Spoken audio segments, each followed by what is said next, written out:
Welcome to the Breakaway Show. Today's topics are pretty crazy, so sit back and relax. Well, if you can relax, because baby making is apparently a far-right movement, at least political says so. So we'll dive into that. George Soros is funding far-left organization, but this isn't new, but it'll be pretty weird why he's funding them. Meme reaction, just our best of the week, essentially. So you can't miss that. And what happened to the rainbow flag? Why all of a sudden it has a billion other different colors on it? Activist highlight of the week. You don't want to miss that. A brand new segment. I'm not going to tell you much about it. You're going to find out here in the show. And Trump, one of Trump's top VP picks, gets a lot of backlash, while another one surges in the fans. And of course, we can't end the show without Kev's quick hits. So you got to stick around to see that phenomenal segment. And with that, that's going to be the Breakaway Show today. Yeah, welcome to the Breakaway USA breaking news show, your pivotal source for the most compelling and urgent news stories of the week. I'm your host, Fabian Garcia, and of course, alongside me, as every week, we have Mr. Kevin Fairs and Mr. David Kate. And every week, we dive deep into the heart of the news that matters, bringing you detailed rundowns, critical analysis, and our unique perspectives. So without further ado, let's make people mad tonight. Oh, yeah. Absolutely. And for our first story tonight, we're going to talk about the newest far-right conspiracy, which is something that's absolutely insane. It's this entire idea that we should maintain the human population. This idea that maybe sometimes people, a mommy and a daddy who love each other very much, should actually get together and make a baby. Baby making. Yes, it's the new far-right conspiracy out of Politico, if we can pull this up on screen. The far-right's campaign to explode the population was an article posted yesterday in their opinion section behind the scenes of the first natal conference, where a motley alliance is throwing out the idea of winning converts to their cause by trying to make their own instead. And they begin it by saying the threat we are told this weekend is existential, biological, epic defining. Epoch, however you want to say it. Economies will fail, civilizations will fall, and it will all happen because people aren't having enough babies. And they say this. The funny thing is they open up this article with this almost hyperbole, like this hyperbolic tone.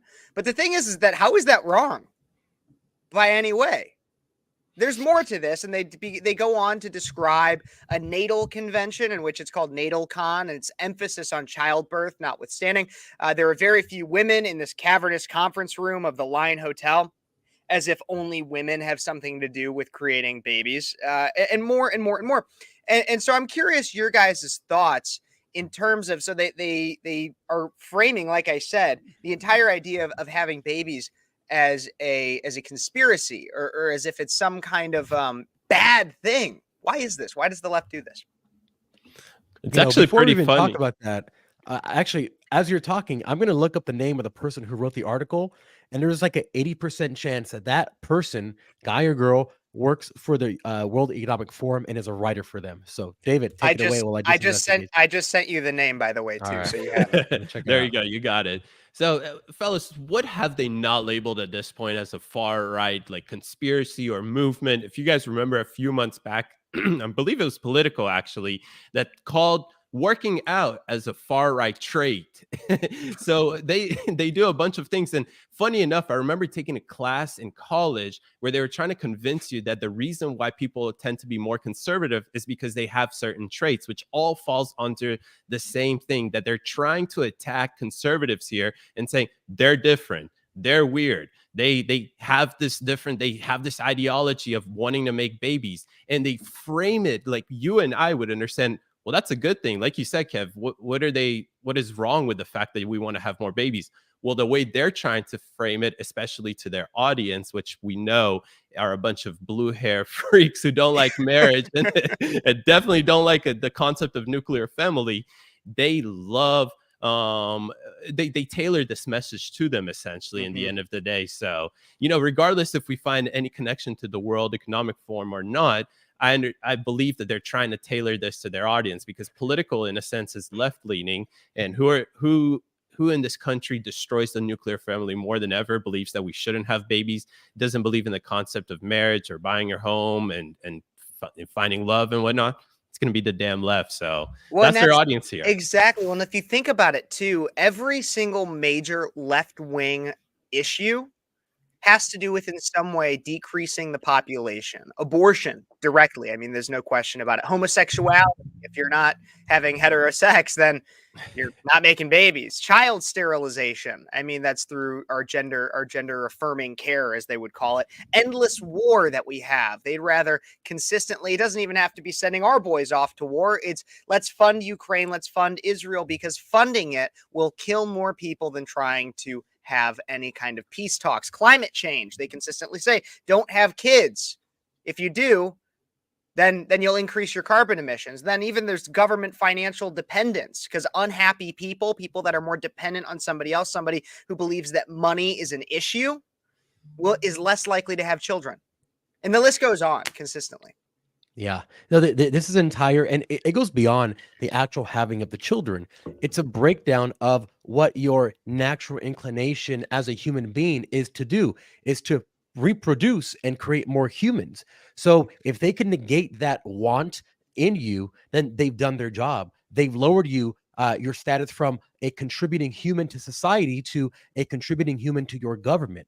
Because if you'd have nothing to leave anyone as your heir or as your offspring, then what is your point in life? You go out and you look for a point. And if there's no religion as part of your life to make some grand narrative to work towards some goal of making humanity better, then what are you going to get into? Typically, these people who are lost, they get into these cults like this leftist cults, this climate change religion, and other pseudo-intellectual religions that are being pushed everywhere by the left. And again, one thing the state wants is to control you. The more time you have to dedicate to the state, the more time they can use you to go then bring other people in. If you have children, you're going to be way too busy to be thinking about a revolution. That's why a lot of these leftist protest activists you see, they're lesbians, they're feminists, they don't want to have any kids. They have all the time in the world to cause all the chaos in the world. Well, and that is why I've even thought about, and this is kind of another story that I think we might have touched on in this show before. I know I've touched on mine a lot, is that I actually believe that an underlying leftist political issue that they want is just every sense of division. They don't, it's not even necessarily that they're so ardent on abortion or they're ardent about not having babies or anything like that. It's the pure idea of, well, they are ardent on not having babies, but the idea of division is going to in and of itself achieve that goal. Why? Because if we look at it right now, young men are vastly more conservative than young women. Not only did we have the poll that came out last year of high school seniors that showed that young men were much more likely to vote conservative as women were much more likely to vote Democrat. We also now have consistent polls coming out about our presidential primaries that show young men are much more likely to vote for Donald Trump as young women are more likely to vote for Joe Biden. It makes sense. That's what's reflective of the data from last year. But if young men and young women are so divided on political issues, now I don't know the numbers exactly off the top of my head, but I'm willing to bet that a key indicator as to whether or not somebody is going to find somebody as a lifelong partner would be politics and religion. If you can't agree on those things, you're probably not going to be like in that person's life forever. You're not going to marry them. You're not going to date them, anything like that. And so if you have this many people that can't agree on politics,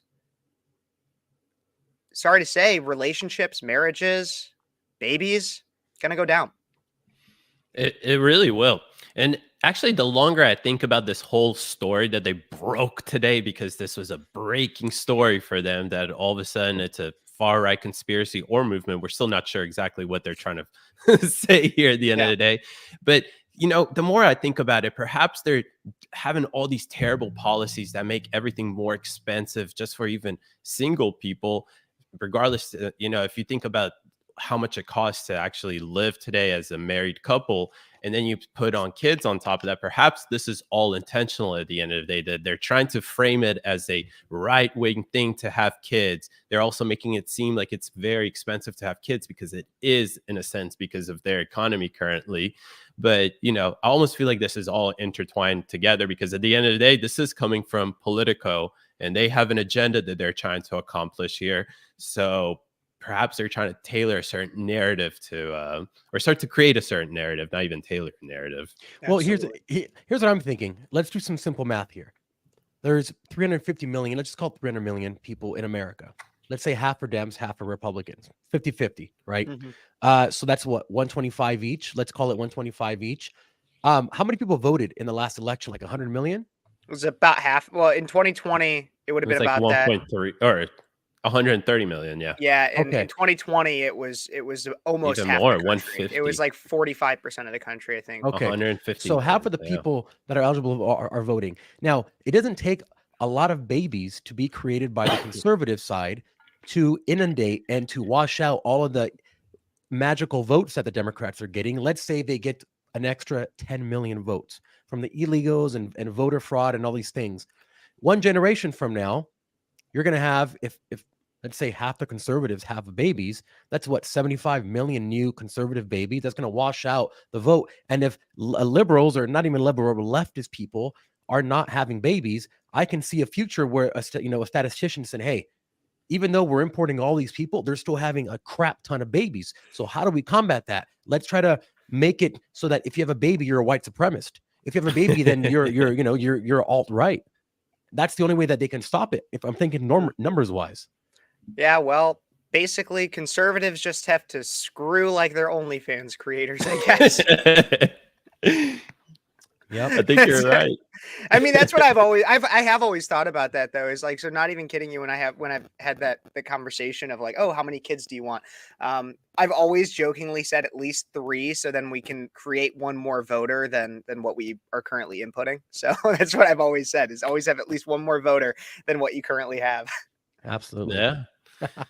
I know we're going to wrap this segment up, but I was just going to briefly leave this, is that if you guys want to make it believe like it's a far right movement to have kids, then please do it, because in about 20, 30, 40 years, we'll overrun you and you'll end up like Israel, where the majority of the Knesset is now going to become conservative because the conservative Jews have overridden. They have like 5, 6 kids on average, versus the progressive Jews there. Yeah. So, Wow.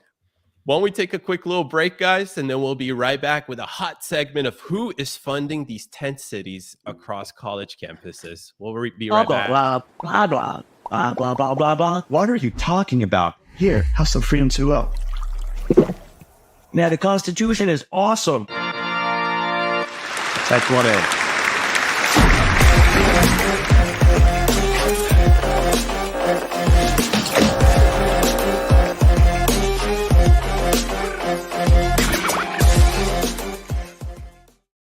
And let's take a moment to talk about actually our sponsor, Freedom 2.0, because they're not just another water company. They're a movement that is unapologetically fighting for the freedom of speech, ensuring that you stay hydrated. They're a great sponsor of the show. They allow us to do what we do and come out and create these broadcasts for you. They also have a very unique purification process that includes reverse osmosis, ozone-3 ozonated infusion, and ultraviolet water filtration, which removes all those impurities without the need for chemicals. This is not the same kind of water that Dasani and Aquafina and all these woke companies are generating for you and selling to you, creating a bunch of waste, and then taking your money and going funding DEI initiatives and LGBTQS plus and everything else initiatives. This is a company that supports people with your values, your morals, people like us. So make sure that you support them. Supporting them supports us. So go over to freedom20.com and use a code BREAKAWAY for 15% off your order. So stay hydrated and stay free with Freedom 2.0. That was actually a perfect time to shout out Freedom 2.0 water, because one guy that definitely doesn't like freedom or anything to do with freedom is George Soros. And that is exactly who is behind these radical students on these college campuses. So fellas, this is a story from New York Post, and I just want to read it because this is actually pretty crazy. George Soros and his hard left accolades are paying agitators who are fueling the explosion of radical anti-Israel protests at colleges across the country. The protests, which began when students took over Columbia University campus lawn last week, have mushroomed nationwide. Copycat tent cities have been set up at colleges including Harvard, Yale, Berkeley, the Ohio State, even in my home state, Emory in Georgia, just literally 20, 30 minutes away from me. But this is crazy, guys, because George Soros is, of course, funding all of these left-wing organizations such as SJP. SJP is students, or let's see, Students for Justice in Palestine. You have a mix of different types of stuff like this. And as you guys will see in this segment, it's not just a bunch of people protesting for Palestine. It's a lot of people that have been involved with a communist or a Marxist ideological movement. And you'll see a bunch of these individuals infiltrate this movement, not even infiltrate, because they find common ground together in their ideological hate or their movement. Guys, they're paying these people between 7 to 8 grand to do this stuff. So, guys, I might go do it myself. Oh no, right? And I'm sure a Go lot of people terrorism. are doing this Go just because of the terrorism. money. Like, But that all I listen to gotta this. do? So one of the organizations that's getting money directly from George Soros got like $400,000 in grants. We all know what that Wow. means. Pays $7,800 to community-based fellows, and between $2,800 and $3,600 for its campus-based fellows. And what these fellows do is that they work about 8 hours a week for 2 weeks, where they lead these Palestinian organizations. So all of this, of course, traces back to George Soros at the end of the day. What do you guys think? Wow. Look, I'm not I mean, it'll leave you surprised. speechless. Yeah, speechless with Kev is really happening. That's exactly what it is, man. And Fabian, you go first. I was just gonna say this is George Soros being George Soros. So if you read his works and his books where he talks about himself, he literally says that his vision of the world is an open society. Now, he doesn't know what that means. He just wants things to keep changing. He doesn't want borders. He doesn't want America to be a power. He calls it an overvalued asset that is able to inject its cultural hegemony all around the world and dictate what happens. So he sees America and he says it needs to be broken apart. It has too much power. Now, where he differs with communists is that he actually believes in having personal property, and he doesn't believe in communism because communism has a goal. And what he wants is just to have this amorphous blob of society that's traveling without any kind of goal or any rhyme or reason. So that's why he aligns with these neo-Marxists that want to cause disruption. So for him and the communists have what they have in common is that they both want to disrupt and break down America. And that's why he's funding all these people. And he's using all of the interest and all the money that you lost in the stock market, and he's giving that money to pay for all these protesters and these activists to go and shove it in your face. No, absolutely. And that's one side of just George Soros. But what I want to bring up is over just George Soros is the idea of, think about how much is astroturfed in our and fluffed like a box that's full of mostly peanuts and packing peanuts. Like, that's what happens so often. And this is a perfect example of that. The BLM rallies, we know that a lot of them were people that were paid to go from city to city to city to make it seem like it was so much more popular than it really was. Then we even look at things like January 6th, or like what I believe I have producer Cody, if you could pull this up, things like this right over the weekend, the Patriot Front. I don't know if you guys heard about this. The feds. Mhm. Oh my gosh. Goes on a march These in bozos. Virginia, and everybody talks about it. And then they all of a sudden get arrested. Take a look at this video real quick and see if you notice anything. Stay on the sidewalk.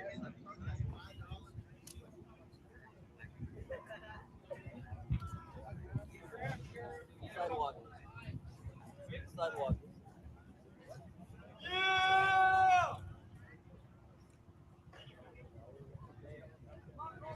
So you're arresting all these people So Patriot Front got for pulled something. over. They were all piled in the U-Haul, and they are all detained. Held in a U-Haul. And not a single one of them, you can pause it now. Not a single one of them is getting demasked. You're telling me that you have all these people and all these police here too, and not a single one of them is asking for an ID. Like, that should be the first thing they're doing, asking for an ID, validating their identity, taking off the mask, everything like that. Look, I don't know. I cannot say for absolute sure that these are federal operatives of some kind or paid by the Fed, but I believe they are. And so to bring it back to the original story, everything that we see that is being framed as a crisis needs to be questioned. Now, some of them might actually be a crisis, but what I'm saying is that there are so many red herrings out there to where, just like this, do not immediately believe everything that they're telling you. Oh, I definitely agree, Kev. And I want you guys to see actually this stuff. So, producer Cody, if we can pull up Cam Higby's tweets, because I want you guys to see what they're actually finding in the halls and in the encampments themselves on these college campuses. So, take a look at this, guys. It's classic communist because, again, it's an overarching ideological drive that both of these idiots share together, all the sheeps together. So at the end of the day, this is what we're finding. If we can keep scrolling down as I just keep talking about this, one communist sign after another. You have everything, all the love of the Marxists that you guys are seeing from here. Why do you guys think Marxists find, common ground together with these social justice warriors that we see? I think it's because the social justice warriors are confused. They're people who mean well, but it's very easy to hijack someone who wants to do well, because well is subjective to whatever you believe it to be. So if the cult and all of these people say this is what's right, this is how you can do good, then you're going to do that which they tell you to do, because they have power, they have numbers, they have organizations. And if you're a malleable person who just wants to do good, like I said, good is subjective depending on what you believe to be good is. So look, throughout most of history, we thought that the Jewish people were the most oppressed people in the world, because they were. And now 50 or so years after they have their own country, now they're the oppressors. Like, what in the hell happened? So for thousands of years, these social justice people would have said they are the victims. And now, because they have technology and nuclear weapons, now they're the oppressors. So it doesn't have to do anything about the individual people. They're just confused, and they go wherever the organization tells them to go. That's a cult. No, 100%. There's not even like anything like that. Is absolutely true. We have all these people that, and it's not just a cult. It's also in a way kind of a death cult, if you really think about it. Like, what are they actually really working towards? If they're not working towards actually any kind of common goal, what they're really working towards, and the reason why they get along, back to your original question, is it's because they all believe in the destruction of America. Marxism is entirely antithetical to what America is founded on. I mean, if you look at Lockean theory and compare it to Karl Marx, they're practically black and white. You even look at some of the if we looked at some of the tweets and stuff that were being brought up on screen earlier. I don't know if we still have them, but of the different pictures that you had all of these anarchist logos that were spray painted everywhere. Would a Marxist and an anarchist, why would they get along? Because they both believe in the destruction of the government. However, they'll claim that that the people there on January 6th are the insurrectionists. Really? Absolutely. Yeah. There's something I want to show you guys. This is a video talking, Kev, you talked about the Patriot Front being feds. Mhm. I completely believe they're feds. This is a video, and it went viral like 6 months ago, of this patriot who's so scared of getting demasked, he hides his face like a child. Take a look. Yeah! Demask! The way you talked about my brother is fucking disgusting. You do not talk to me like that. Demask! Look at this. See how he hides his face? Demask! Take the mask off! Demask! Demask!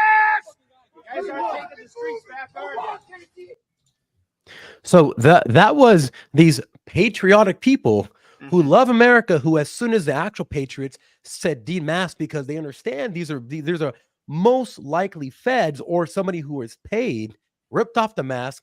These tough guys started hiding their face, run away. They found out who this guy was.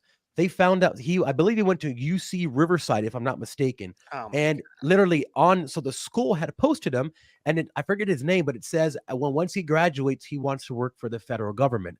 And lo and behold, now a year and a half or so later, now he's in this fake Patriot Front who's marching, and people have gotten wise. The actual patrons know what's going on. You can't pull the wool over their eyes. No one knows who these people are. They come and they go. They're not arrested. When they're arrested, they don't remove the mask. They don't ID them. They put them in a U-Haul and take them away. Like, what in the hell is that? No, absolutely. There are so many questions that we'll probably never have answered, but we should still ask them. Guys, this is still all part of the same thing. It's that these people are being funded. There's money that's coming into these organizations and they're well organized organizations. So they got that already on lock. And this is all coming from the same source of people. So we have George Soros, and then we also have somebody that's been throwing hundreds of millions of dollars into these organizations as well. And his name is Howard Horowitz. And a lot of people may have heard of him, but a lot of people haven't, as much as if they heard of George Soros. And perhaps he doesn't fund these DA initiatives that we see with George Soros, but he funnels a lot of money into these far left activist organizations. And he's a board member of Westpac. I still don't really know what Westpac even stands for. It's like a political action committee out of New Jersey or something like that. And it's essentially fronted with the idea that this is doing for the well good of New Jersey. But in reality, if we can actually pull up the website, you'll see what his website's all about. It's a bunch of progressive buzzwords with them creating more DEI stuff, diversity, equity, inclusion,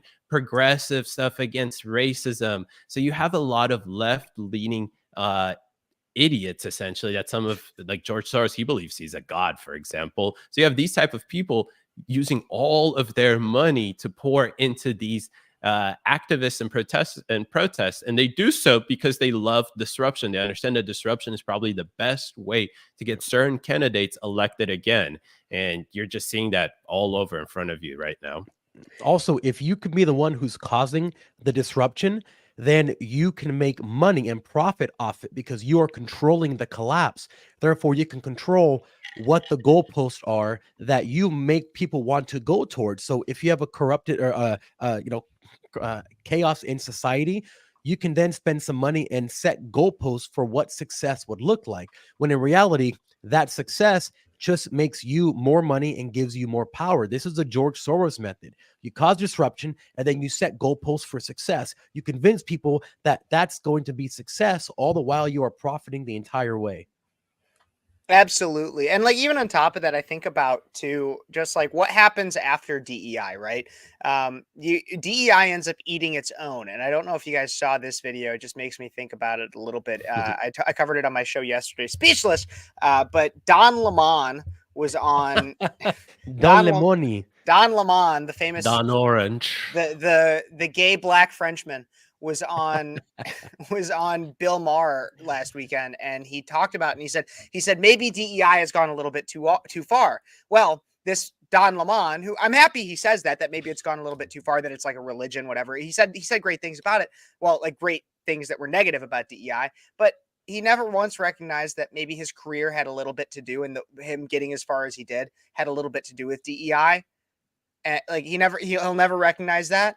He'll never maybe apologize for also pushing that even further while he was on CNN. Like, that's the thing, is like you were willing to accept and love DEI as long as it was benefiting you. And all these people that George Soros is funding, they're willing to love and accept it until it stops benefiting them. And then once it stops benefiting them, then they're out of it and they're like, oh man, that's how you know that you're either brainwashed or you're in on it. Those are the people that believe it.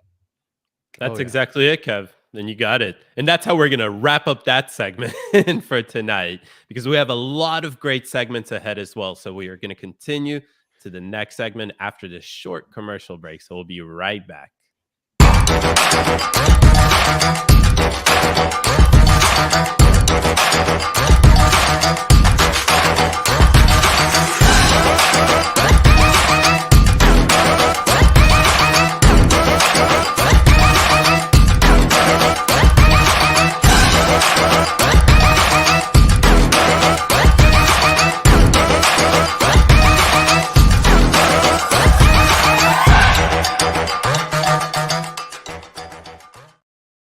And guys, quickly, before we get into the meme of the week, I do want to talk about our Telegram group that you need to join. It's called Uncensored News. Scan that right on your screen or go to t.me/breakaway, because what you get there is news that you will not be shown on any other platform. And it's news that we can't even post on social media because we will get even more shadow banned than we are. So go to t.me/breakaway or scan that on the screen. Join us get news as it breaks, and make sure you never miss anything that we put out. We're doing Substack articles, we're doing documentaries, we're doing short form content, we're doing shows. So make sure you don't miss it. There's a lot of good stuff happening there. And don't with worry, that we're being said- always triggering liberals too. If you like triggering liberals, that's what we do. And Telegram is the place to do it, because that's the thing is we could try to set up like those Instagram like group chats and everything like that. No. Instagram's going to try to censor us. Telegram doesn't. So go check that out. Absolutely. And with that being said, guys, I want to introduce the second of our new segment called Meme of the Week. Production, let's play that.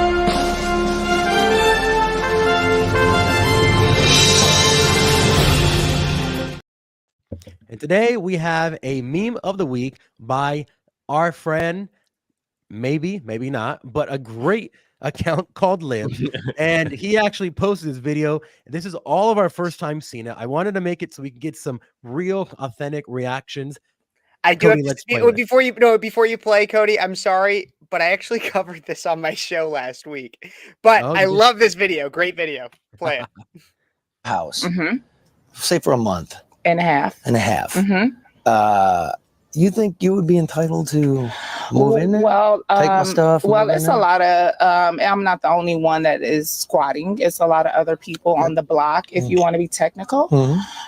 and a lot of people encouraged me to do what I'm doing now.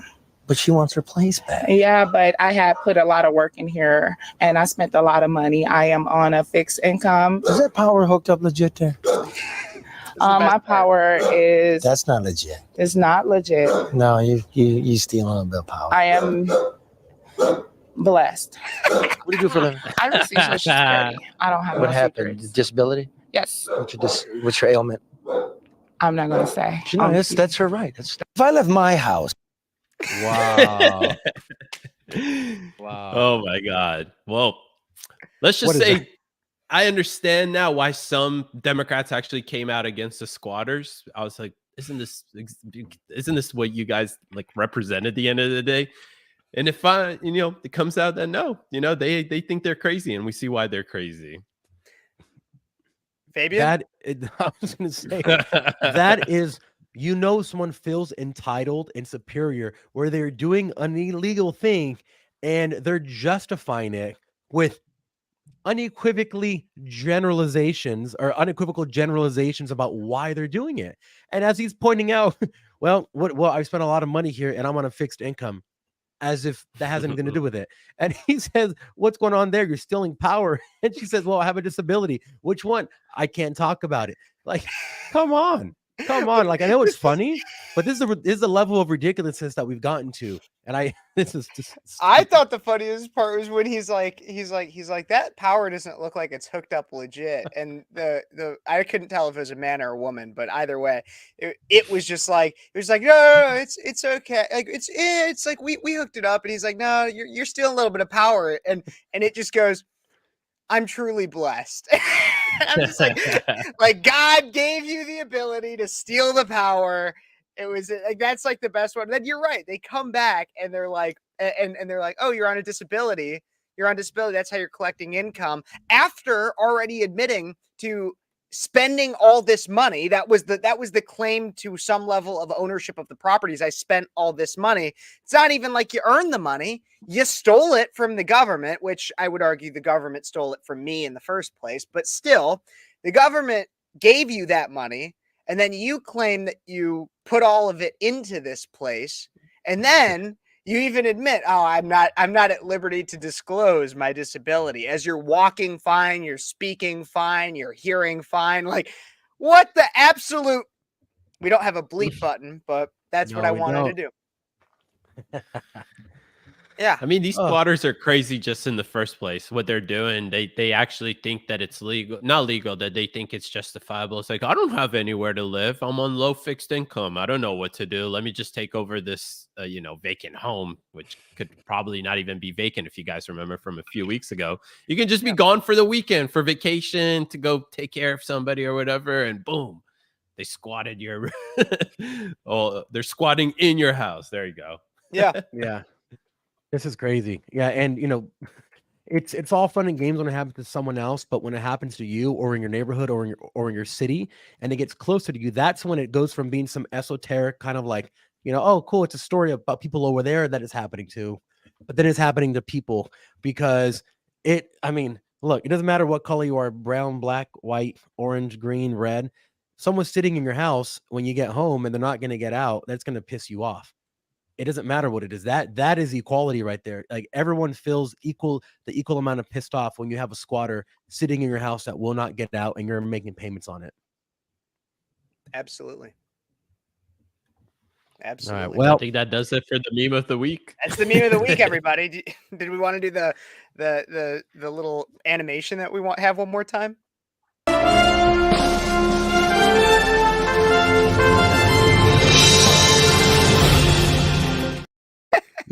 I'm not gonna lie. That's honestly better than like the Grammy Awards or the Oscar Awards. That's a hell of an intro for posting a meme. I'll say Meme that of the much. week. Oh yeah. Oh yeah. What's up next, David? Well, I think you're gonna tell us what the hell is happening with the rainbow flag. Oh my Like gosh, we gotta why is talk there about like this. 80 billion colors now on the Don't even get rainbow me flag, started. bro? This is one story that I didn't do any research on before, so I am blind into this one. And don't even get me started on the pride people. That makes two of us. So okay, let's talk about Alphabet this. And people.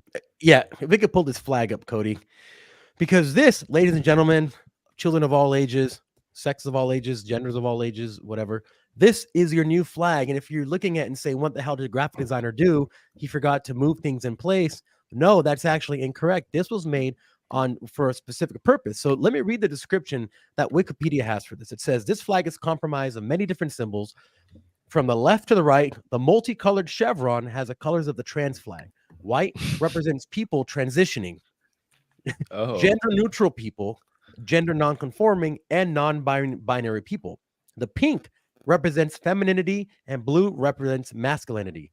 The chevron also includes brown and black stripes. These stripes represent both people of color. Black stripes has an additional meaning, representing those who are living with HIV and AIDS. The purple circle is surrounded by one yellow circle on its outer side and one on its inner side, representing the intersex community. But we don't stop there. Let's convolute it even more. It wraps around the chevron, showing the intersex people can be of any gender, race, sexuality, or other identity. The circle is unbroken and unadorned, symbolizing wholeness and completeness and the potentialities of intersex people. Colors purple and yellow are colors purple and yellow are used since none of them can be representative in the traditional sense of gender binary. The red umbrella has an 8-part canopy, 2 of which are completely covered by chevron. I mean, okay, this goes on and on. I'm so fucking bored. I'm sorry, Fabian. It's not your fault. It's just like this is just like too fucking much. Oh, I just had to pull. I was just like getting so pissed off just watching this. Like, this is so crap. I have not heard one thing about my straight white male power in this. Like, what the heck? Where's my representation? well, that's Cody, sorry, Kev. That's exactly what I was gonna say. Is that I see all of these colors, and I was shocked when I saw white. But then Fabian told me that white's not actually for white people; Oh, no. it's for what people transitioning, right? So, I mean, come on, where's at least our color, right? I see every color under the rainbow, haha, but I don't see a single color for us white people. So, Bro, I think it'd be I so feel funny if oppressed. they had. I feel like it'd be so funny if they had a color for colorblind people. That would kill me. I would die. So here's one thing. So it is really funny to us and really stupid to us, but there's a reason why it's so overly complicated. Is that you want to have people invest so much time and effort, people who really want to understand this, that they get so down the rabbit hole and they're confused on so many different things that they don't know what to believe, and it all becomes a convoluted mess and everything becomes the same thing. And that's exactly what these philosophers like Hegel and Herbert Marcuse a long time ago talked about, that everything has to become the same exact thing, and only then will humans find their true meaning, be actualized, find their true meaning in life. So they want to do away with anything that can be divided. That's why men are becoming women are becoming men, intersex, and this and that. They want to confuse you as to what a gender binary is, so that you're completely at that point brainwashed. Yeah, I mean, listen, it's been their goal all along, right? Is to create as many identities as possible because they like their identity politics. And even those people like John Money, you can blame those people that created this whole gender ideology in the first place, because without them essentially saying that gender and sex are not mutually exclusive, we've gone to this point in a sense, because if that idea wasn't there in the first place, I almost believe that today we would just be looking at the same rainbow flag we saw like in 1990s, for example. And yeah, it might be annoying or whatever, but at least it's 10, sorry, not even 10, but like a million times better than this crap that I'm seeing. Because first of all, too many things to remember. Second of all, boring as hell. I don't even care. I honestly could care less what you identify as. If you want to identify as that, whatever. But when you're forcing that stuff onto me, onto kids in elementary schools, that's when we really have a problem. And again, it starts with the people that have invented this whole ideological manifestation at the end of the day. You're absolutely right. And even building on top of that, consider the marketing implications of this too, which is just like the worst part of it. In my opinion, like this is one thing that really pisses me off. And maybe it's just, I was one of my majors in undergrad was marketing. And so I care a lot about this. Bring up that flag one more time. Production. I think it's still there if you can. Yeah. So you look at that thing. That is there's way too much going on in it. Like if you want people to get your cause and to be a part of it, like compare that with like the Apple logo. Simplicity is key. You don't need to have all of this stuff. You don't unless need to you're trying to confuse. Exactly. If you want to bring, and that's the thing I find fascinating about this is, okay, so in their entire flag, they want to try to encapsulate everyone. Right. And so that's why they have all these different things. They got to have all the alphabet. They got to have all the flipping numbers. They started getting plus signs in there and crap, and now all the colors and then different shapes and everything. It's like they're basically the worst classes you ever took in high school. It's like geometry, calculus, and flipping algebra all in one. But if you really wanted to encapsulate everybody, don't you think that you just do like one color to bring them all, or even just like the original like rainbow or something, and being like everybody falls under the rainbow, like some bullshit hippie crap like that. Like I feel like minimum that.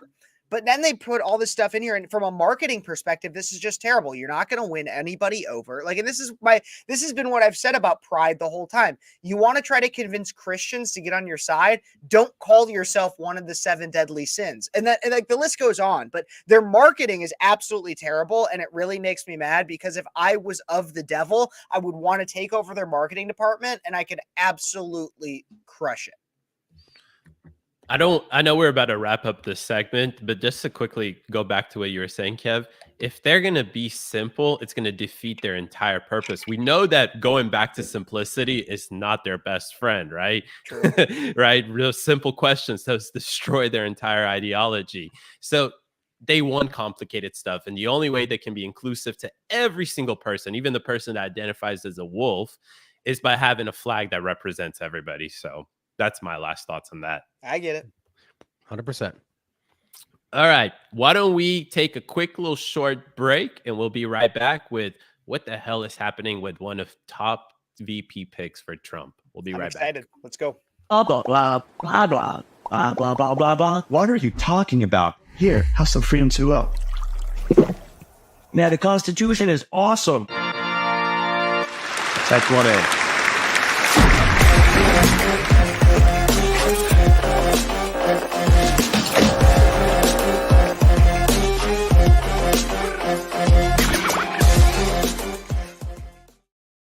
And guys, before we get to our next segment, I want to kind of highlight an activist of the week, because there's a lot of people that are doing a lot of good work that you as a viewer need to know about. Has the boots on the ground, is actually doing good work, not just out there trying to make as much money grifting like a lot of these people in the community are, who we are going to be calling out, by the way, because I hate grifters, and we'll be calling them out. So if you're grifting, just know you're going to get put on blast. Andrew Tate. Matt Kim. Sorry. So welcome to Activist of the Week, where we shine the spotlight on those who are making a real difference in the world. And this week, we are featuring a production, if we can pull the video up, an extraordinary woman who we all love and we work very closely with, whose courage and dedication are nothing short of inspiring, the one and only Seek Smith. So Seek founded something called the Mom Army. And the Mom Army is a survivor-led organization. So a lot of the people who are in it were trafficked as children and now are fighting back against it. She's a fierce protector and advocate for children. As a founder of Badass Do-Gooders and Mom Army, she's leading the charge in the battle to protect our youngest and most vulnerable. So her work extends beyond organizing. She's a connector and a branding specialist who dedicates her expertise to preventing child trafficking and ensuring that the perpetrators face justice. And her efforts are a beacon of hope and a testament to the power of community and resilience. So we just want to take a time and shout out Seek Smith. You should follow her on social media. She's doing a ton of good work. Absolutely. And that is our activist highlight of the week. Take it away, David. Let's go Seek. Seek really does a lot of stuff, especially on the ground there in Arizona, which we know is an important battleground state, which perfectly leads us into Trump. Not Trump himself, but his VP pick, or perhaps one of his potential VP picks. Let me be correct on that. So one of the top people on the short list for Trump's VP pick was all over Twitter a couple days ago, and she was on there for a few days. And this story actually started an interesting trend. But we know that South Dakota Governor Kristi Noem, she said this in her book, which is interesting to know why, that she shot her 14-month-old puppy. Now, she justified why she did this. This was a hunting dog, and of course, South Dakota laws allow that. She said that the dog actually attacked one of their livestock. So again, under South Dakota law, she was legally allowed to do so. And she said that this was a decision she made and she committed to it. So she received a lot of, backlash from both sides, from the Democrats, from Republicans, dog lovers, non-dog lovers, everybody, right? So, fellas, before we start to look at different potential VP picks, is this just a load of crap? Does this matter at all? Is this some blackmail operation against her that forced her to put this in her book? What are y'all's thoughts? This is my first time actually hearing about this. So, Kev, really? Yeah, okay. I have saw a lot it, of thoughts. I have so much thoughts on this story. I do not care. Like, literally, I don't care. You want to know why? Because, okay, so any conservative who is mad about this story, I think, doesn't actually understand it. First off, this was a story from 20 years ago. And look, I don't believe that dog life has the same inherent value as human life. Now, does that mean I think we should just go kill a bunch of dogs like Dr. Fauci? No. But this dog had shown repeated behavior that was threatening to animals and humans, and not in a way in which it was trained. It killed neighbors' chickens, as well as when Kristi tried to stop it from killing those chickens, it turned on her and started attempt to bite her and could have been a danger to children. A lot of dogs are killed for a lot less. Ask Michael Vick. But so there's that one. But then you see all the liberals that are getting really mad about it. And I look at them and I'm like, man, look at your feed. You're the same people that are donating to Planned Parenthood. And so you're getting all bent out of shape because somebody shot her dog for being disobedient while at the same time you support baby murder. Get out of here with that crap. And it really pisses me off, if you can't tell, because you sit over there in your high ivory tower looking down on Kristi Noem for something that happened 20 years ago, while you today are telling women that they're empowered for murdering a child. And so, yeah, no, I don't care about this story. I don't care that she did this, whatever. Like, it happened. It was not that big of a deal. And if you're sitting, and the biggest thing about that is that liberals, which are the main people that are coming out, some conservatives went after her, and we can have that debate as to whether or not she was justified in killing this dog. We could have that. But any liberal that is getting mad at her, anybody who supports the Democratic Party, I don't want to hear it, because you're not actually mad that she killed a dog. What you're mad about is that she represents a belief system that you disagree with. You're mad that she's a conservative. And so you found one thing where you didn't take any of the context of the story, never wanted to actually get to the heart of the debate. You just said she killed a puppy and then got everyone on your bandwagon to oppose her because she disagrees with your beliefs. It's not about killing a dog. It's about being a conservative. You're Well, absolutely and you know, right, aside Kev. from that, And the Fabian, right before you say that, just to real quickly say this, this is just hilarious. You're right that a bunch of liberals and progressives who came out against this but support abortion. How funny is that? It's a bunch of them are vegans, so they're like, you can't eat animals, blah blah blah. But I'm gladly will abort a baby at 8 months. Fabian, Yeah. take it away.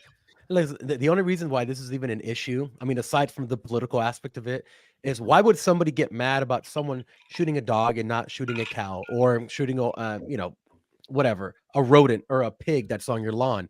The only reason is because dogs have adapted, and I'm not going to say evolved, but they've adapted. Number one, they were pretty much created by humans, right? They domesticated wolves and they started breeding them. Okay, so they were around humans so much that the thinking is that they develop the ability to express emotion similar to humans by watching them, and over time develop stronger eye muscles that move similar to humans. So we kind of see them in ourselves, and then we're like, oh my gosh, it's a dog, compared to a cockroach or a cricket or a rodent that can't really give you kind of That's any exactly emotion that you it. can see. That's why people are like, oh, it's a little puppy, it's a dog, it's an animal. At the end of the day, whether you domesticate it or not, whether it's a nice one or a mean one, they're animals. They're not humans. And like Kev said, and like Dave said, if you want to talk about something, let's talk about abortion, because there are actual humans being killed every single day. I get the red herring. I get the whole deceit or look over here, not over here. But at the end of the day, it's a very simple, logical conclusion to say, if you're so worried about a dog being killed, what about the humans being killed?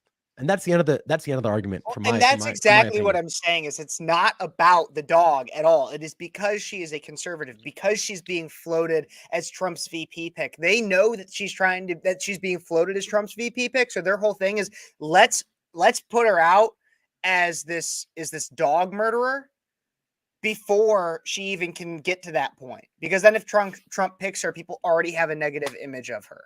That's exactly it. It's going to be like with all the hoaxes, you know, it's that they're going to have a picture already of this chick as a dog murderer. And regardless of what facts you present, like the ones you just talked about, Kev, in the beginning of this segment, they're going to care less about that. They're never even going to get to that. But also, nobody wants to talk about the fact that Chinese delicacy is dog, like you're saying. They don't want to Look, talk about that. anytime anything happens, no one talks about China doing the same thing. COVID lockdown, social credit scores, and opening prisons of millions of people called the Uyghurs, but everyone focused on Palestine. But no one cares about the Uyghurs that have been, in that situation for over a decade. No one talks about them eating dogs. No one talks about them having the biggest carbon footprint in the entire world and doing nothing to stop it. No one talks about them having no freedom of speech. But all these idiots are over here talking, oh, look at America, look at what they're doing. It's like, dude, look at the 800-pound elephant in the room, you idiot.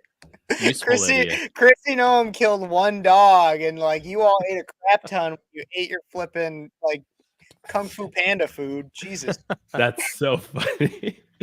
All right, fellas, listen, let's move on to another potential VP pick here. So she's not killing any dogs, but she's definitely surging in people's favorability. And I'll get your thoughts about what you think about her as being a potential VP pick. But if we could put up Tulsi Gabbard on Dave Rubin's podcast, this was actually a pretty good clip because Dave Rubin pointed this out in a really good, well, is this it? I think so. Yeah, let's run it. I forgot that the tag's a little different. To win this election, he needs to bring in what you represent. So if you get the call, you ready? I'm ready. I'm ready because I know what is at stake. And if that call came, I would say yes. And I'd be honored to serve my country in that way and to be in a position first to help win this election, to stop the Democrat elite from destroying our country, and then actually begin the real work of getting our country back on track. And that starts with having people of courage in our government who care more about the country than they do about the political elite in Washington, and actually rooting out the deep rot that exists within our bureaucracies, the administrative state, the deep state in Washington. If Trump wants... All right. So, fellas, let me get y'all's perspective. Is a former Democrat the best VP pick for Trump, especially to win over those independent voters? If you ask me, I'm going to say Tim Scott, but that's just my opinion. I don't know if we're going to talk about him. To me, he's a move, right?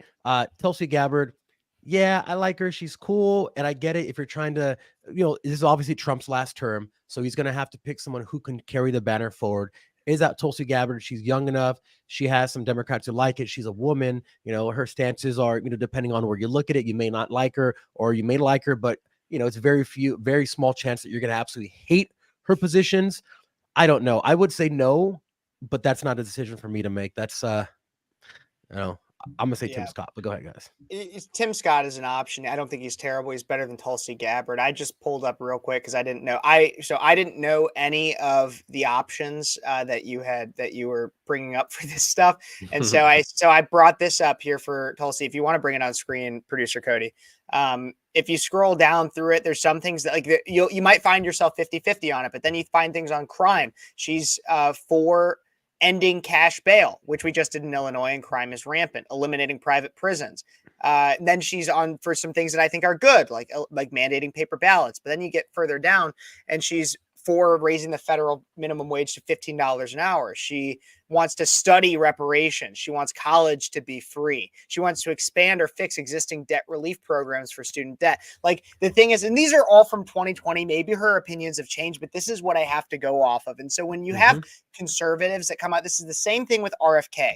When you have conservatives that come out and are like, oh my God, I love Tulsi. No. What you like is that somebody woke up and realized that there were problems with their party, but you don't really like her. I mean, assuming you're actually a conservative, like if you're not actually a conservative, that's perfectly fine. Be for Tulsi. But if you're actually a conservative, you don't support Tulsi Gabbard. And the only reason why I say this is so important is because it's not just about winning. It's also about who is going to carry the torch. And there's a lot of options, and I'm not bound to one. Tim Scott isn't a bad one. Yeah, and I will say that you also have to pick someone who's going to carry a banner that's not going to divide your own party when the time comes, because conservatives truly don't trust Tulsi Gabbard. They may accept her as a VP just because, what she has. But then imagine, so next election, Trump's gone, right? He's termed out.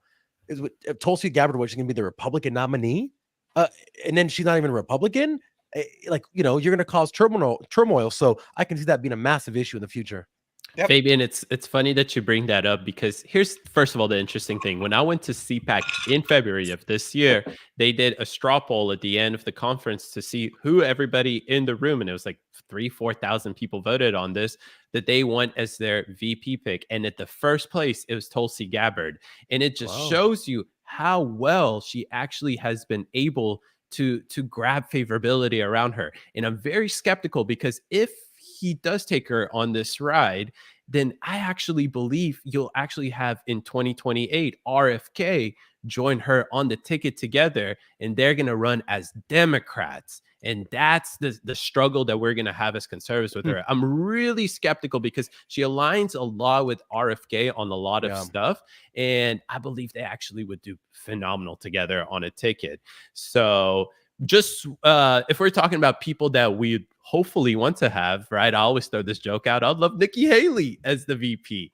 No, I'm kidding. But my top pick as a VP is DeSantis, because I don't think there's anybody else that could truly be like Trump and reach those center-right independent voters, and even center-left folks, because center-left folks, if you give them a damn good option on the other side, because they're really disenfranchised with Trump, they may dislike Biden, but they're still putting Biden over him, or they're going to flock over to RFK. If you want people to flock over to Trump, you need somebody like a DeSantis that's going to win those people over. So that's my last thoughts about that. But before we go to last thoughts, there's also one more good VP pick. Producer Cody, can we pull up that tweet real quick? Because this VP pick is amazing. And no, I'm not talking about Dr. Ben Carson. I'm talking about Kev himself. Kevin Fair, baby. Let's go. So Kev put up this tweet, obviously talking about Dr. Ben Carson potentially being a VP pick, but I was like, heck, man, what do we need Dr. Ben Carson, right? Well, we got Kev. Look at that stud right there. Oh, man. That was a few years ago. I was a little sunburnt. I was out in Florida. I have a signed copy of his book, which I love. It's probably one of my favorite books. It's got like all pictures in it. It's beautiful. But beautiful. No, I will say for Ben Carson, though, I think that he oftentimes gets underrated because he is kind of, he's mundane in the way that he Low speaks. energy. Yeah. He's but he's one of the most intellectual people I've ever met. Yeah. In shaking his hand and talking to him briefly, absolutely one of the nicest people, and feels very genuine coming from politics. And one of the most intelligent people I've ever met. Not to mention the fact that he would poll well, likely with minority voters, which is just a fact you have to bring up when you talk about that stuff. So Yeah. but I like him. I think he is a good, and thank Big you fan of for the Carson. option. Maybe one day, but I'm a little too young for me. Yeah. I always love Ben Carson. What was that gaffe he had where I think it was the debates where him and Trump went out in the wrong order or something like that, and he was waiting funny. around. He was. That was and Trump went past fantastic. him. That was pretty funny. That was funny. Well, fellas, that does it for the VP segment of here. Now, for my favorite part of the show, let's get into Kev's quick hits. Quick hits.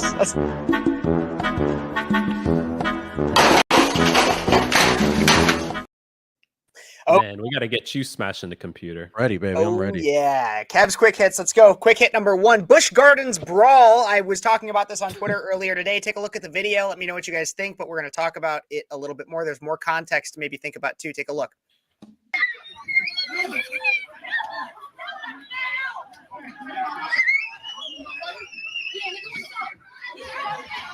Oh my God! So this is Busch Gardens in Florida. I've actually been on this ride in that line before, and all of a sudden it seemed as though, at least according to the video, that all these young men just started beating the crap out of this older gentleman. It seemed as though the young men were African American, as the older gentleman was white. Just knowing that, what are your guys' thoughts? Quick. For me, the only thing that I could see that would start that is if you call him the N-word. That's literally that's the only reason why I think that someone would go to that stage and everybody would be attacking, because how do you offend everyone at the same time? That's the only way I can think about it. So Maybe. I don't know. David?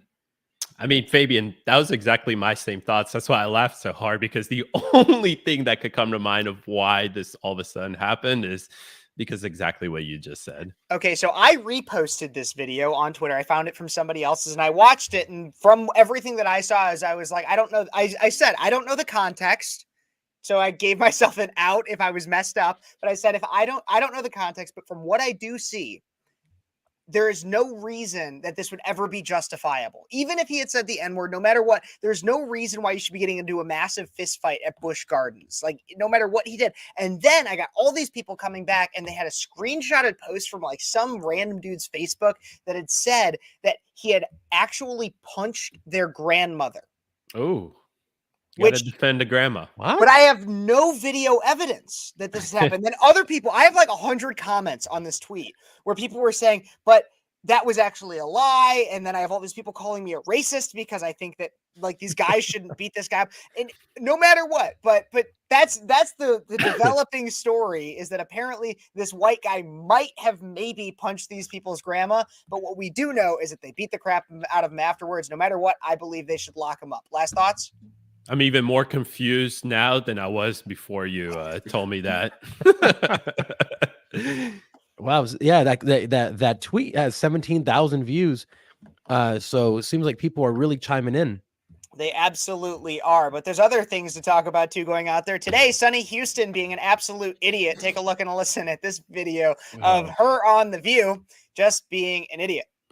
I think it's, I think we need to shift the framing of these college protests, in my view. I think college campuses have been the place for anti-war protests for as far as I can remember. I think recent protests haven't even reached the scale of the major student protests that we saw in the late 1960s against the Vietnam War, or even the 1980s against South Africa's practice of apartheid. We saw calls during apartheid to divest from South African companies, and that was very successful. Nelson Mandela said he believed that's what led, in many respects, to South Africa being freed from that system. She's losing it. And so I think these are anti-war protests, and I think it's very distressing that we are framing these as pro-Palestinian protests or pro-Israeli protests. These are anti-war protests, and what they are, the students that I have spoken to at many of the Ivy League schools, and a student that I did speak to also at Emory, where a professor was thrown to the ground simply for asking the police, what are you doing to these peacefully protesting students? The students are telling me this is a humanitarian crisis. So we have Sonny Houston here coming Hmm. out and saying that no, everybody, they're not actually pro-Palestinian protests, despite the fact that they take down the American flag and put up the Palestine flag, and they say that it's all about Palestine, it's all about Palestine, it's all about Palestine. No, it's actually just anti-war, reminiscent of that of the Vietnam era. Thoughts? I don't even know where to start. Which war? Which war is this anti? She put out a very, very bold statement and said, and her only reasoning to back it up is because in the 60s we had this, therefore I believe that this is what this is. Just, I mean, disregarding everything happening. So it's really hard to say anything about sheer stupidity and ignorance. I don't know how to respond to that. Absolutely. Well, I personally think that it's not anti-war protests. It's not anti-Israel protests. It's literally anti-Semitic protests because they don't have anything to criticize when it comes down to Israel or anything like that. It has nothing to do with the same thing that the Vietnam War in the 60s and how these students protested on these campuses, essentially trying to have America stop being in a 20-year-long war. This has nothing to do with that. It's literally them, for some reason, falling under Hamas propaganda because it's so damn powerful on TikTok and on all these social medias that they believe that they're actually somewhat the same of what the progressives were in the 1960s when they were protesting actual war.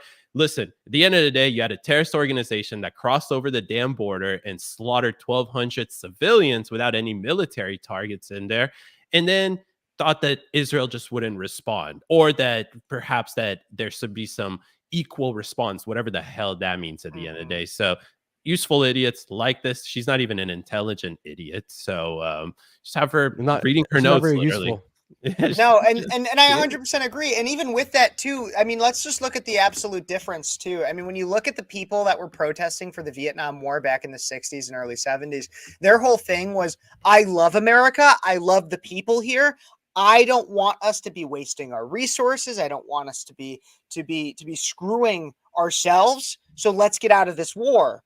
And now I can disagree with the way that they went about some of that stuff and everything like that. But at the end of the day, they were pro-America. Yep. At these Palestinian protests, pro-Palestine protests, they are deliberately saying death to America and replacing America with Palestinian flags. So I'm sorry, but they are not the same. Sonny Houston, you're an absolute idiot. You sit in your ivory towers and you don't actually listen to anything the average person has to say. But speaking of things going on at the protests, comedian Alex Stein went to the protest. This is our next quick hit. And this is probably one of the funniest things I've seen to come out of them. So let's take a look and listen to this video. We're here at UT Austin, where I just got assaulted by transgender pro-Palestine people. I didn't realize gay for Palestine is actually real. But watch this video. Hey, can I ask you a question? When Palestine, aren't they mean to trans people? Aren't they mean to trans people?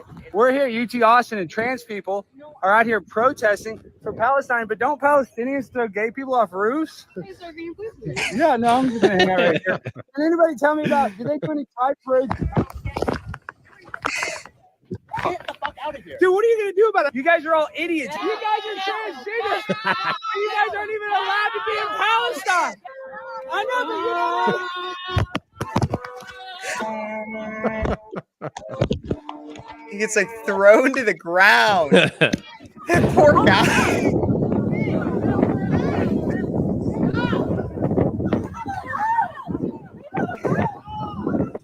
Such peaceful protesters, huh?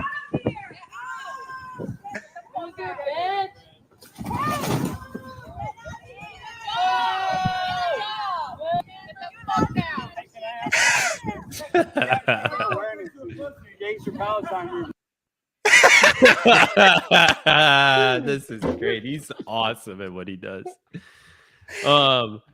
But okay, so my quick reaction to this is that you hear queers for Palestine, LGBTQ for Palestine, every alphabet soup person in the world for Palestine, but you never actually hear queers in Palestine. You don't hear LGBTQ in Palestine because it's true. They don't last long. They don't last long, but okay, maybe now they might last a little longer because there's no really roofs left up there. Sorry if that's too harsh of a joke, but in reality, they don't really have rooftop parties anymore like they used to, throwing all these alphabet soup people off their roofs. But yeah, seriously, guys, you hear all these for Palestine, but at the end of the day, they wouldn't survive more than 24 hours in Palestine, whatever the hell Palestine is. It doesn't exist or never existed. Absolutely. Fabian? Look, it takes someone to just go in there and be like, guys, you're kind of stupid because, like, let me tell you why. And it's a very simple, logical conclusion. Like, dude, you'd be killed. Like, okay, look, if you understand that and you're okay with that and you still want to support someone who would kill you in a second, then okay. As long as you acknowledge your stupidity or as long as you acknowledge that they will kill you on sight. Yeah. If that, then I respect you for doing it because you know you're going to get killed and you're still supporting them.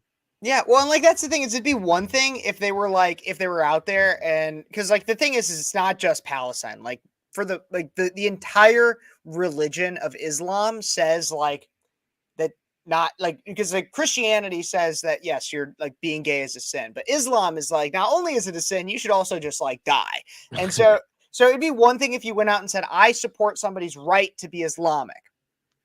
Perfectly fine. That's like a First Amendment argument. I 100% support that.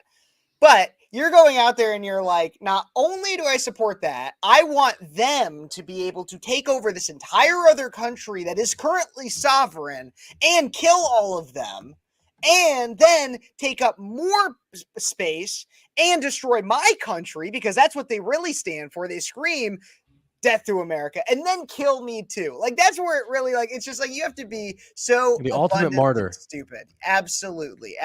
But there are some people who support stupid causes and they do it for pretty good reasons. And that's why, well, at least not pretty good reasons, not morally good reasons, but at least they have a justification. And that's this next video of an influencer who's an OnlyFans contributor, a TikTok star, and she talks about why she does some of her content. Take a look and listen to this clip.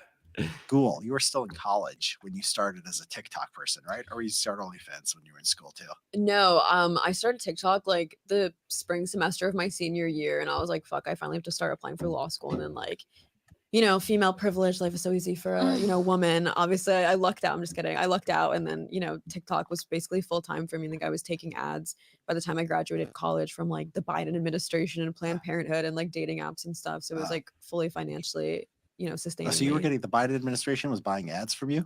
Yeah, I was doing full on political propaganda. And they would just, really with like what kind of like Biden created 10 million jobs this year? Yeah, honestly. And the funny thing is they're like, do not disclose this is an ad because, they're like, technically it's not a product. So you don't have to disclose it's an ad. Because I think they just wanted like some edgy girl of color to just tell people like when they nominated like Ketanji Brown Jackson, they're like, can you say like as a person of color, that you feel reflected? And it's like a white woman emailing this to me and she's like giving me this script and I'm like, no. And she's like, please. And I'm like, no, I'll like talk about the news of it, but I'm not gonna be like, I'm not gonna have a white person tell me to be like, this is how I feel as a person of color. Like it's just so I think that black pilled me slightly on like, political propaganda so stuff. The Biden administration sees, here's this young I mean, they use like a conduit. It's not like, you know what I mean? It's not Biden, but it's like a third party. You know what I mean? It's like a media company that's doing it on his behalf. I'm not blaming him for this. Yeah. And the message is like, because you're a dark-skinned woman, you will be inspired by Ketanji Brown Jackson and all the kids should support her. Yeah, they're like basically as like another black person, just say that like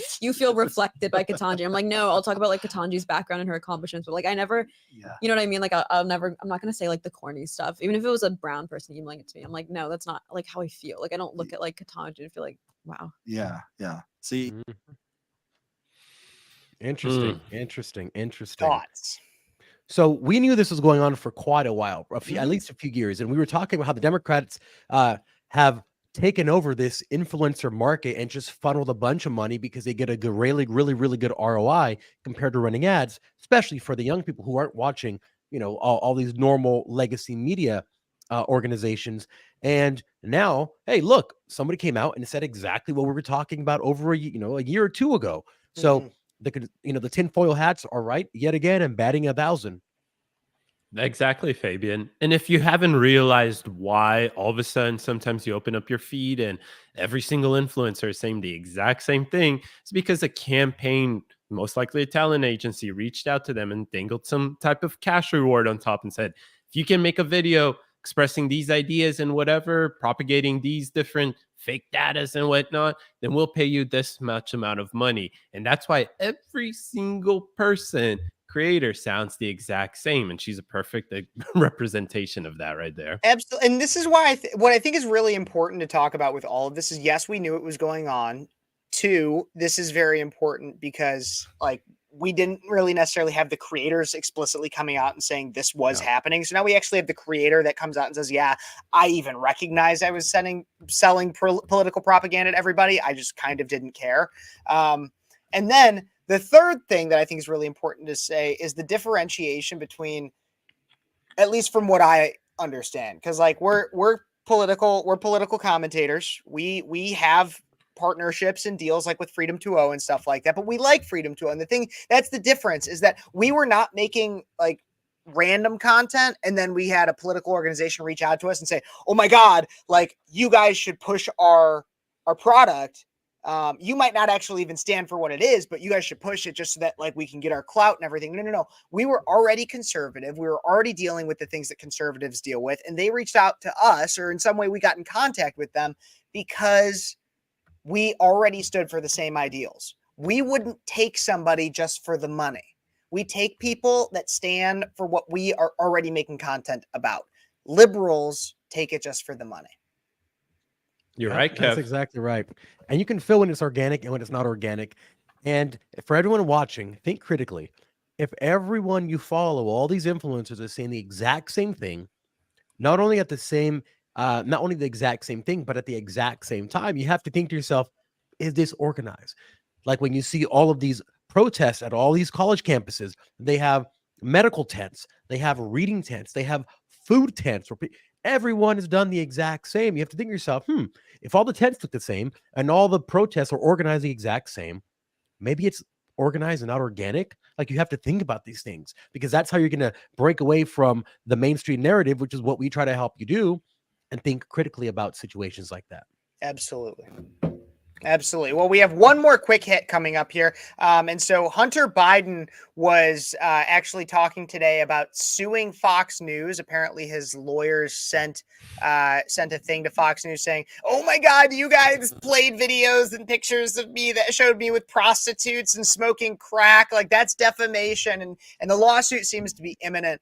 But I don't really give a crap about that because Hunter Biden's a scumbag. So I figured I'd play this instead.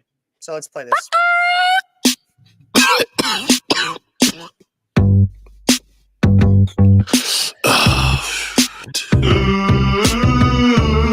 Shout out to Bass Records. Hey yo, Hunter, roll up another one of them congressional blunts, brother.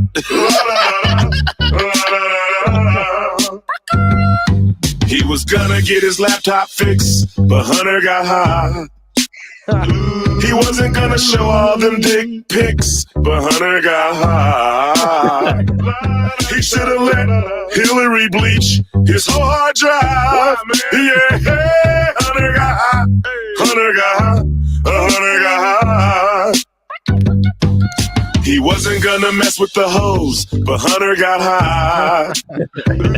He was gonna take them all out on the boat, but Hunter got high. He's the smartest man Joe ever knew in his life. Yeah, hey, till Hunter got high. Hunter got high. Hunter got high. All right, Cody, we're good, Cody. I appreciate it. That's right. That's it for quick hits, though, everybody. I thought that shit was funny. What did you guys think? Well, first of all, he's the reason why I got shadow banned severely on Instagram this last time, which I'm still completely shadow banned because I posted a picture from Hunter Biden's laptop that had him with the hooker. Everything was covered up. You couldn't see what's going on, but they were in bed together. And Instagram hit me for nudity and something else. And then that's all she wrote. Oh, my God. It's all, Fabian, it's all because Hunter got high. That's all because Hunter got high. If he could stay away from the crack pipe, then he'd be good. Maybe. My final thoughts about all of this is that now at least the Biden administration has something that they can, like be the reason why it's so shitty. Excuse my language, because Hunter got high and they can just blame that for everything. Sorry, the inflation is bad. Hunter got high. Sorry. Sorry, all the infrastructure is bad. It's because Hunter got high. Sorry that we can't fix the border. It's because Hunter got high. He smoked all the rock. It's the new thanks Obama. Now it's Hunter got high. Yeah. Exactly. Wow, a bunch of bozos. Oh my God. Those are Kev's quick hits.